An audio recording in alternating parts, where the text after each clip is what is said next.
हम पहले के तीसरे खंड को आपको बताते हैं। दिया गया है √2x² + 7x + 5 √2 = 0। यहां हमें इसका गुणनखंड करने से पहले हमें एक चीज ध्यान रखना होगा, वो ये कि इसका जो व्यापक रूप होता है वो आपका होता है ax² + bx + c = 0, जहां a = 0। जहां a = 0 क्यों होता है, ये चीज हमने आपको अगली वीडियो में बताया था, एक बार फिर से ध्यान दें। यहाँ अगर a का मान 0 रख दिया जाएगा तो x की जो उच्चतम घात है वो 2 नहीं रह जाएगी, और अगर 2 नहीं रह जाएगी तो स्पष्ट है कि ये द्विघात समीकरण नहीं रह जाएगा। इसीलिए आवश्यक है कि जब x² का जो गुणांक है वो 0 नहीं होना चाहिए। अब देखिए गुणनखंड कैसे करते हैं उस मेथड को देखेंगे यहाँ पर। तो करना क्या होता है, a और c यानी कह सकते हैं जो x² का गुणांक होता है और जो यहाँ पर अचर पद होता है, इन दोनों का हम गुणा कर लेते हैं। और ये गुणा जो करते हैं ये रफ कार्य में होगा, इसको हम प्रश्न के अंतर्गत नहीं दिखाते हैं, ध्यान रखिएगा। रफ कार्य हम यहाँ लिख रहे हैं, लेकिन जब आप कॉपी में सवाल लगाएंगे, अपने नोट बनाएंगे इसका, तो वहां पर रफ कार्य भी बगल में दिखाने की जरूरत नहीं है। ये रफ कार्य मतलब आप जब रफ में प्रश्न को हल कर रहे हैं तभी जरूरत है, उसके बाद नोटबुक में आपको रफ कार्य भी दिखाने की आवश्यकता नहीं है। ये मैं आपको समझाने के लिए रफ कार्य यहाँ लिख रहा हूँ। क्या करना है, x² का गुणांक और कांस्टेंट पद का गुणा कर लेते हैं, यानी कह सकते हैं a और c का गुणा करते हैं। तो आइए यहाँ देखिए x² का गुणांक यहाँ क्या है, यहाँ x² का गुणांक √2 है और अचर पद आपका 5 √2 है। इनका गुणा करिए तो √2 × 5 √2, इसका गुणा कितना हो जाएगा, देखिए √2 × √2, भाई जब गुणा होता है तो समान आधार होने पर घात जुड़ जाते हैं, यानी कह सकते हैं। वैसे एक चीज हमेशा के लिए याद रखिए, ये ज्यादा बेहतर होगा कि किसी भी रूट वाली संख्या का यदि उसी से गुणा किया जाए, जैसे √5 × √5 तो ये आपका 5 देगा, √2 × √2 ये आपको 2 दे देगा। क्यों देता है ऐसा, इसका कारण है क्योंकि √2 का मतलब है 2 की घात 1/2, और फिर इसका मतलब अगर √2 का गुणा है तो 2 की घात 1/2। और अभी हमने बताया कि जब गुणा होता है तो घात जुड़ जाते हैं, और 2 की घात 1/2, 2 की घात 1/2 तो 1/2 1/2 जुड़ जाएगा, 1/2 1/2 जुड़ेगा तो 1 हो जाएगा, यानी 2 की घात जिसे घात लिखेंगे 2 मिल जाएगा। तो ऐसे यहाँ पर √2 × √2 2 हो गया, और 5 का फिर गुणा है तो 5 दूनी 10 हो गया, हमें इसका गुणा मिल गया 10। अब जो यहाँ हमें प्राप्त हुआ है, अगर ये धन चिन्ह के साथ मिला है तो देखिए चिन्ह की बात बाद में करते हैं, पहले क्या करना है, जब जो हमें मिला है अब इसको हम 2 खंडों में तोड़ेंगे। और किस प्रकार तोड़ेंगे, 2 खंड क्या बनेंगे इसके, तो देखिए 10 का 2 खंड, अगर 10 को हम खंडों में लिखना चाहें तो 2 × 5 लिख सकते हैं। 2 खंड यहाँ मिल गया, और खंड यहाँ बनाने की जरूरत नहीं है।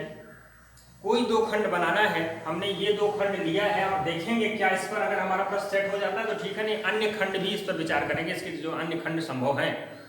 चूंकि 10 यहाँ मिला तो 10 को हम 2 खंडों में विभाजित कर लेंगे। अब ध्यान क्या रखना है, जो 2 खंड मिले हैं, अगर यहाँ चिन्ह 10 का जो चिन्ह है अगर वो प्लस है तो इसका मतलब इन दोनों को जोड़ने पर आपका बीच वाला मिल जाएगा। मतलब इस प्रकार खंड सेट करने हैं कि जोड़ने पर बीच वाला मिल जाए। लेकिन अगर ये माइनस में आ गया, जैसे यहाँ जो 10 लिखा है, अगर ये माइनस में आ जाता है तो जो 2 खंड बनाते हैं उनको घटाने पर बीच वाला सेट होना चाहिए। यही ध्यान रखना है आपको। एक बार फिर से ध्यान दीजिए, जो हमें a और c का गुणा मिला है वो यदि धनात्मक आता है तो जो संख्या हमें AC यानी गुणा प्राप्त हुआ है उसको 2 खंडों में तोड़ेंगे और जोड़ने पर हमें बीच वाली संख्या मिलनी चाहिए। लेकिन यदि मान लीजिए कि वो गुणनफल ऋणात्मक प्राप्त हुआ है तो 2 ऐसे खंड बनाएंगे जिसको घटाने पर बीच वाली संख्या प्राप्त हो जाए। तो यहाँ देखिए, क्योंकि यहाँ प्लस आया है तो ऐसे में इसका मतलब है कि 5 और 2 को जोड़ने पर 7 मिले, मतलब 10 के खंडों को जोड़ने पर, तो वही 5 और 2 अगर हम ले लेते हैं तो इसको जोड़ने पर 7 हमें मिल जाएगा। तो इसीलिए यहाँ इसके स्थान पर वो अंक हम नोट कर लेंगे। आइए देखते हैं, यानी this implies that √2x² plus 7 की जगह पर कैसे एडजस्ट हो रहा है, 5 + 2, तो 5 + 2 x + 5 √2 = 0।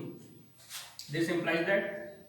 देखिए अब जो है जो हमने लिखा उसमें गुणा कर लेंगे, x बाहर रखा, x का गुणा इसमें होगा तो ये प्लस 5x हो जाएगा, इसमें इसका गुणा होगा तो 2x हो जाएगा, प्लस 5 रूट 2 बराबर 0।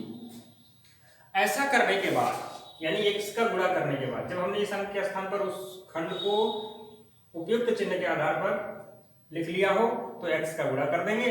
x का गुणा करने के बाद प्रथम जो दो पद मिला है उसमें देखेंगे कौन सा ऐसा संख्या या चर उभयनिष्ठ है यानी कॉमन है, अर्थात दोनों में उपस्थित है, उसको बाहर कर लेंगे। तो देखिए यहां भी x है, यहां भी x है, यहां x 2 बार है और यहां x 1 बार है। तो दोनों में देखें तो कॉमन की बात, तो इसमें भी x है, इसमें भी x है, x कॉमन हो जाएगा, x कॉमन करेंगे तो यहाँ क्या बचेगा रूट 2 और 2x था, एक बाहर हुआ तो 1x बच गया, यहाँ पर एक ही x है वो बाहर हुआ तो 5 केवल बचेगा, प्लस ये तो हो गया। जो नेक्स्ट का 2 टर्म है उसमें देखेंगे क्या कॉमन होता है। और एक चीज ध्यान रखिएगा के लिए यहाँ जरूरी है, वो जानना भी चाहिए कि प्रथम जो खंड है उसमें जो ये ब्रैकेट में पद बच रहा है अगले 2 टर्मों में से कॉमन करने के बाद यही टर्म बनता है, ये ध्यान रखना है। यदि नहीं बनता है तो आपने कॉमन करने में गलती की है।